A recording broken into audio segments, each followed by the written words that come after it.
Hello everyone, welcome to our channel. I hope you all are doing well. So आज हम next questions discuss करेंगे MCQs जो भी like master cadre से related है ना। तो या let's start with the topic. लेकिन लाइक उससे पहले मैं आपको बता दूं कि हमारे यहाँ ईटीटी के बैच स्टार्ट हो चुके हैं। ठीक है, सेकेंड पेपर के लिए उनके लाइव सेशंस भी हैं, रिकॉर्डिंग सेशंस भी हैं टॉपिक वाइज। ठीक है, और इसके रिलेटेड अगर आपको कोई भी क्वेरी हो तो आप हमारी एकेडमी पे नंबर पे जो है कांटेक्ट कर सकते हैं। या तो let's start with the topics. तो फर्स्ट क्वेश्चन हमारे लिए रहेगा आइसोटॉप्स ऑफ एन एलिमेंट। तो जो आइसोटॉप्स होते हैं उनकी बेसिकली डेफिनेशन अगर आपको पता चल जाए तो आप इस क्वेश्चन का जो है आंसर दे सकते हैं। तो क्या है, फर्स्ट क्वेश्चन है हमारे पास, फर्स्ट ऑप्शन है have the same number of protons and electrons but a different number of neutrons, have the same number of protons and neutrons but a different number of electrons, have different number of protons, have different number of electrons, have same number of neutrons and protons। तो यहाँ से ना हमें कुछ पता नहीं चल रहा बेसिकली कि क्या इसका एक्चुअल में आंसर होना चाहिए। तो आइसोटॉप्स क्या होते हैं?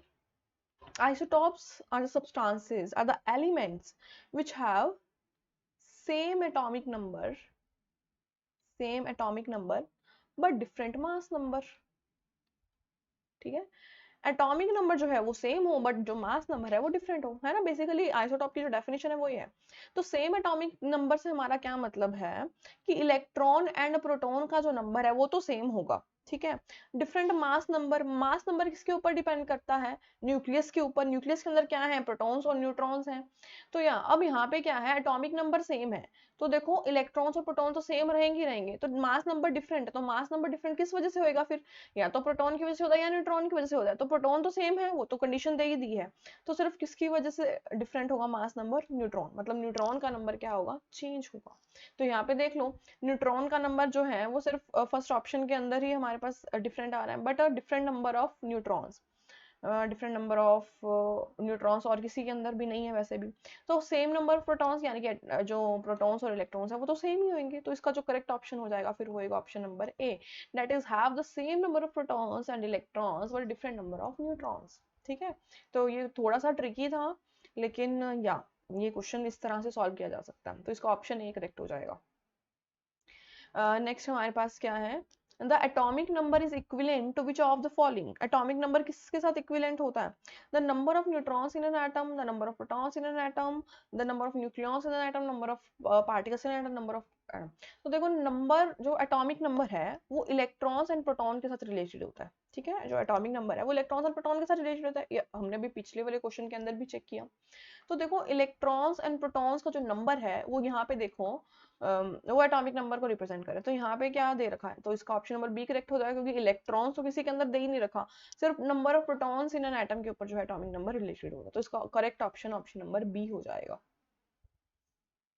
नेक्स्ट है हमारे पास which of the following particles has the smallest mass. इनमें से किस पार्टिकल का मास स्मॉलेस्ट होता है? तो हमें पता है कि electron has the smallest mass, proton का भी, न्यूट्रॉन, न्यूक्लियस, न्यूक्लियॉन, है ना, इन सभी का जो मास है ये एक तरह से सिमिलर चीज को रिप्रेजेंट कर रहे हैं, प्रोटॉन न्यूट्रॉन। ठीक है, जो इलेक्ट्रॉन्स का जो मास है वो 1836 टाइम्स जो है कम होता है, यानी कि जो प्रोटॉन्स का जो मास होता है यानी mass of proton is equal to 1836 time the mass of the electron. ठीक है, तो दैट्स व्हाई जो मास ऑफ इलेक्ट्रॉन है फिर वो बहुत छोटा होएगा। तो यहाँ पे जो है ऑप्शन बी करेक्ट हो जाएगा इसका जी, मास ऑफ इलेक्ट्रॉन। नेक्स्ट हमारे पास है विच of the following component of TEM, transmission electron microscope की बात कर रहे हैं, focuses the beam of the electrons on the sample.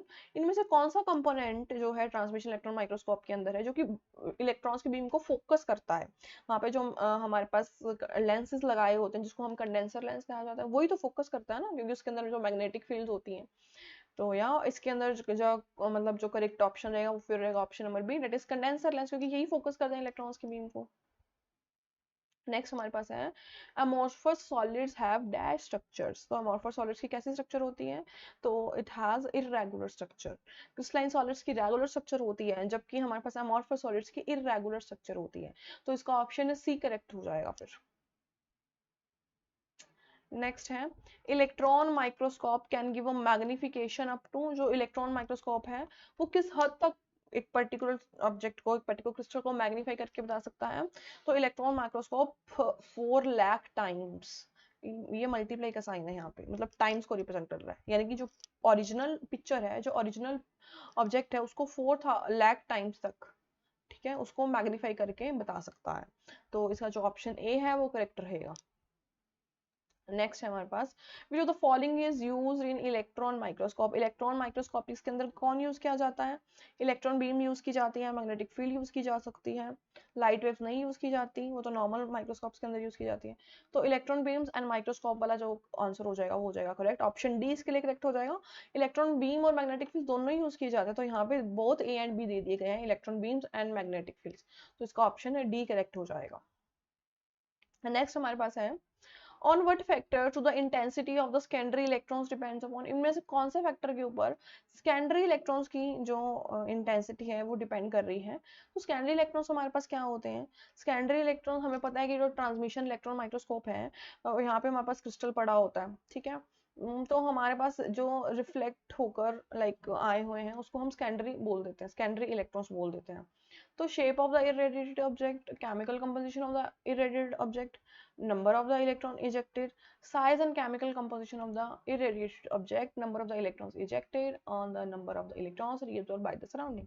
तो इसका ऑप्शन डी करेक्ट हो जाएगा कि जो TEM में ट्रांसमिशन इलेक्ट्रॉन माइक्रोस्कोप या सेकेंडरी एमिशन माइक्रोस्कोप के अंदर जो सेकेंडरी इलेक्ट्रॉन्स होते हैं, वो उनकी जो इंटेंसिटी है वो किसके ऊपर डिपेंड कर रही होती है? Chemical composition of irradiated object, इसके ऊपर भी डिपेंड कर रही होती है। Number of electrons of ejected, इसके ऊपर भी, मतलब इन तीनों ऑप्शंस के ऊपर जो है वो डिपेंड कर रही होती है। तो ऑल ऑफ अबव, यानी कि डी इसका करेक्ट ऑप्शन हो जाएगा। नेक्स्ट हमारे पास है, फॉर अ प्योर सेमीकंडक्टर, जो फर्मी लेवल, जो प्योर सेमीकंडक्टर होता है, यानी कि जो इंट्रिंसिक सेमीकंडक्टर हो गया, उसके लिए हमारे पास क्या है? ये हमारे पास वैलेंस बैंड है, ये हमारे पास कंडेंस बैंड है। तो जो फर्मी लेवल है वो इन बिटवीन होता है, ठीक है। तो इन द कंडक्शन बैंड, ये तो हमारे पास एन टाइप के लिए है, well above the conduction band in the valence band, ये हमारे पास पी टाइप के लिए है इन द वैलेंस बैंड। तो near the centre of the conduction band and valence band, तो ऑप्शन डी इसका करेक्ट हो जाएगा कि near the centre of the gap between the valence band and the conduction band. Next है हमारे पास, which of the following is the alpha particle. अभी alpha particle जो होता है वही होता है हीलियम 24 को, तो अल्फा पार्टिकल बोल दिया जाता है, ठीक है। तो यहाँ इसका करेक्ट ऑप्शन हो जाएगा option number D, that is helium 24। ये हमारे पास पॉजिट्रॉन है, ये हमारे पास न्यूट्रॉन है, ठीक है, ये हमारे पास हाइड्राइड आइसोटॉप है हाइड्रोजन का, ठीक है। तो अभी अगर आपको मास्टर्स कैडर की अगर कोचिंग चाहिए तो हमारे यहाँ अवेलेबल है, स्पेसिफिकली यार chemistry, physics and SS, English, Hindi, Punjabi, ठीक है। तो इन सब सब्जेक्ट्स की जो कोचिंग है वो हमारे अवेलेबल है। फिजिक्स की कोचिंग मैं ही करवा रही हूँ, है ना। तो यहाँ अभी अगर इसके रिलेटेड आपको कोई भी क्वेरी हो तो आप नीचे दिए गए नंबर पर कॉल करके पूछ सकते हैं। हमारे यहाँ लाइव और रिकॉर्डेड सेशंस भी हैं, ठीक है।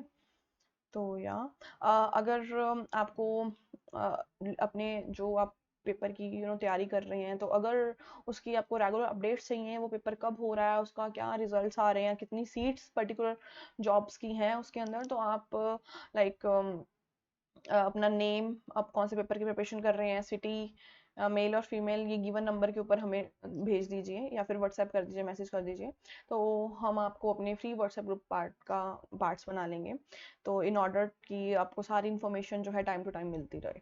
या नेक्स्ट हमारे पास in helium neon laser, helium neon laser के अंदर वो पूछ रहे हैं, neon atoms are the active centres, helium atoms are the active centers, both helium and neon are the active centers, none of above।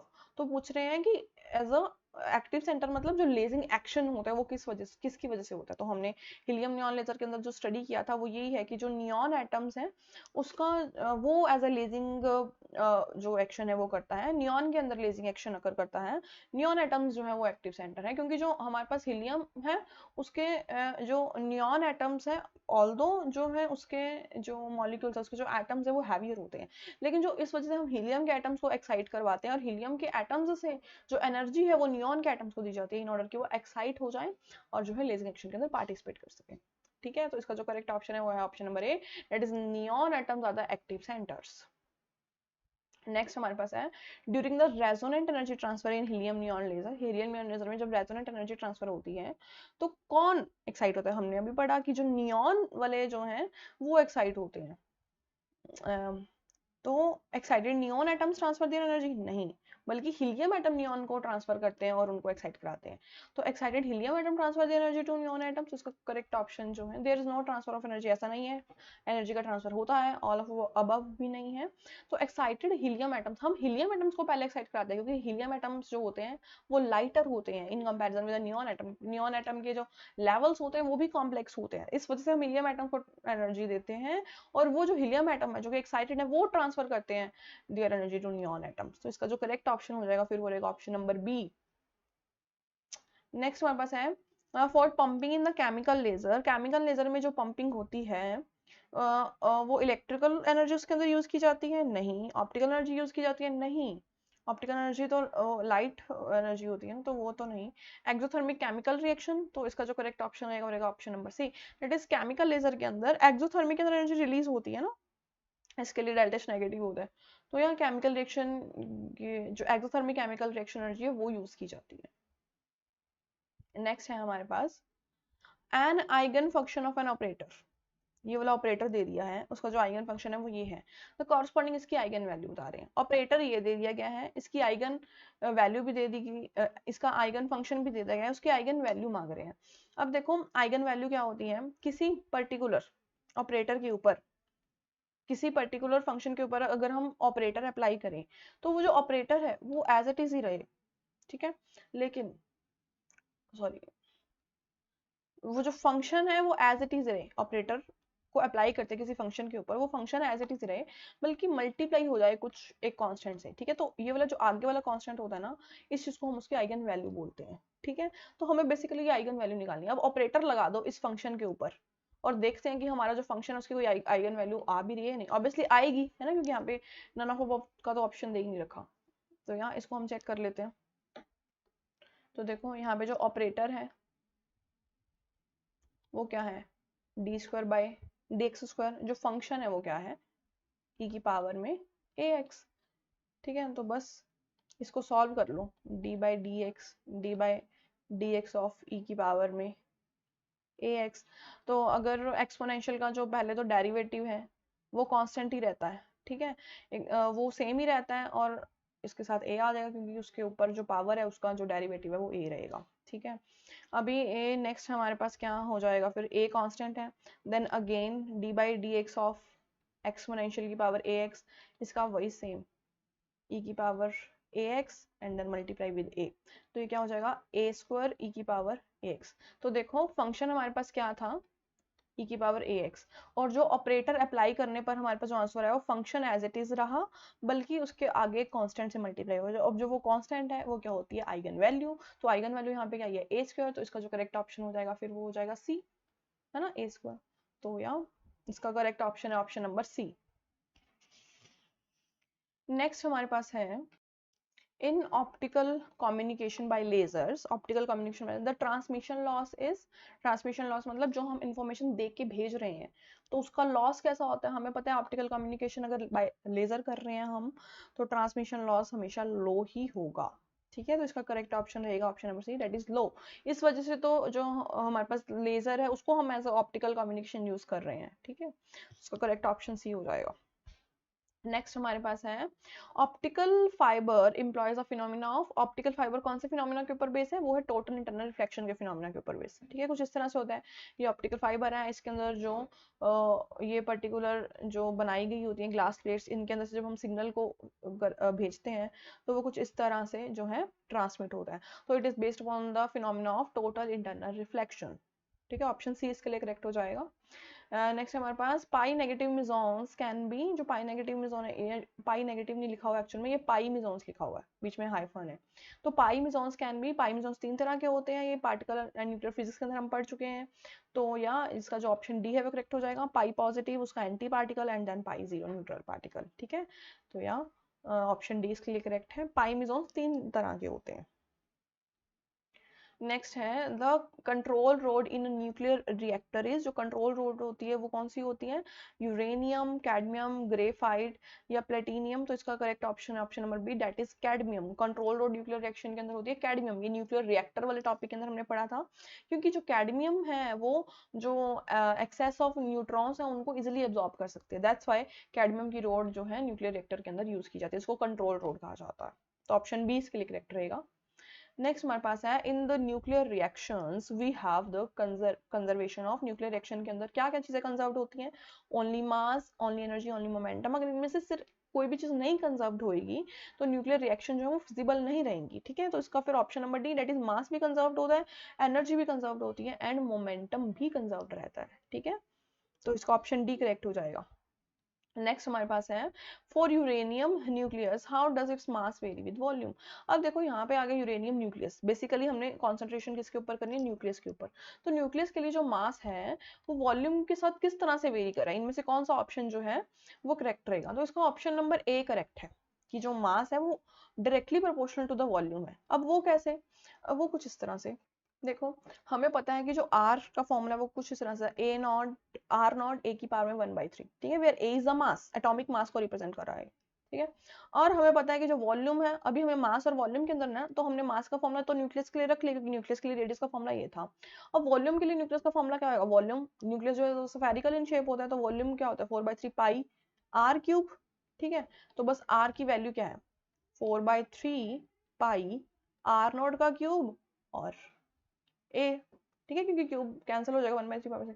तो देखो ये सारी चीजें जो है वैसे भी कांस्टेंट है। ए हमारे पास क्या है, एटॉमिक मास है, तो जो हमारे पास वी है वो किसके डायरेक्टली प्रोपोर्शनल आ रहा है, ए के, दैट इज एटॉमिक मास के। और इसको हम कुछ इस तरह से भी लिख सकते हैं एम, ठीक है। तो यहाँ अभी जो वॉल्यूम है वो मास के साथ जो है डायरेक्टली वेरी है, तो इसका ऑप्शन नंबर ए करेक्ट हो जाएगा। नेक्स्ट हमारे पास है an oscillator is basically an amplifier with gain more than unity. जो ऑसिलेटर है बेसिकली एम्पलीफायर, लेकिन उसके अंदर मोर देन यूनिटी गेन होता है, ठीक है। अब नेक्स्ट है हमारे पास for common base configuration of PNP transistor, हमारे पास IC/I की जो रेशियो दे रखी है वो 0.96 है, यानी कि बेसिकली जो करंट गेन दे रखा है वो 0.96 है, ठीक है। और वो भी कॉमन बेस के लिए करंट गेन को अल्फा से रिप्रेजेंट किया जाता है। तो the maximum current gain the common ammeter configuration will be. अब कॉमन एमीटर के अंदर क्या उस पर्टिकुलरली कॉमन बेस के लिए दे रखा है गेन, यानी कि अल्फा की वैल्यू दे रखी है। कॉमन एमीटर के अंदर जो करंट गेन होता है उसको बीटा से रिप्रेजेंट करते हैं। तो बीटा और अल्फा का क्या रिलेशनशिप होता है, beta is equal to alpha divide by 1 minus alpha. Alpha की वैल्यू क्या है 0.96, ये तो बहुत इजी है 0.96, ठीक है। तो यहाँ इसको सॉल्व कर लेंगे तो इसका जो करेक्ट आंसर आएगा वो आएगा 24। तो ऑप्शन बी इसके लिए करेक्ट है, दैट इज 24, ठीक है। नेक्स्ट हमारे पास क्या है, the neutrino hypothesis was put forward bye. Neutrino hypothesis जो था वो किसने बताया था, हमें वो पॉली ने बताया था, ठीक है। न्यूट्रिनो हाइपोथेसिस के बारे में हमें पॉली ने बताया था, इसका ऑप्शन सी करेक्ट रहेगा। नेक्स्ट हमारे पास है the charge on up quark is. Up quark के ऊपर कितना चार्ज होता है, तो U, यानी कि आपको इसके ऊपर कितना चार्ज होता है 2/3 प्लस 2/3। तो इसका जो करेक्ट ऑप्शन होएगा वो होएगा option number B, that is 2/3 E से रिप्रेजेंट किया जाता है चार्ज को बेसिकली। तो ऑप्शन बी इसके लिए करेक्ट हो जाएगा। नेक्स्ट हमारे पास है hyper charge is conserved in. Hyper charge सिर्फ स्ट्रॉन्ग और इलेक्ट्रोमैग्नेटिक इंटरेक्शन से कंजर्व्ड रहता है, सिमिलर जो पैरिटी है वो भी, और आइसोस्पिन चार्ज है वो भी। तो यहाँ हमारे पास स्ट्रॉन्ग इलेक्ट्रोमैग्नेटिक इंटरेक्शंस के अंदर जो है वो ए, क्योंकि वीक इंटरेक्शन के अंदर भी नहीं, वंडरवॉल के अंदर भी नहीं और नन ऑफ अबव नहीं, जो हाइपर चार्ज है वो स्ट्रॉन्ग एंड इलेक्ट्रोमैग्नेटिक इंटरेक्शंस के अंदर कंजर्व्ड रहता है। तो इसका ऑप्शन ए करेक्ट हो जाएगा, ठीक है। तो यार अभी के लिए इतना ही, बाकी जो एमसीक्यूज है वो नेक्स्ट के अंदर देखते हैं। या थैंक यू।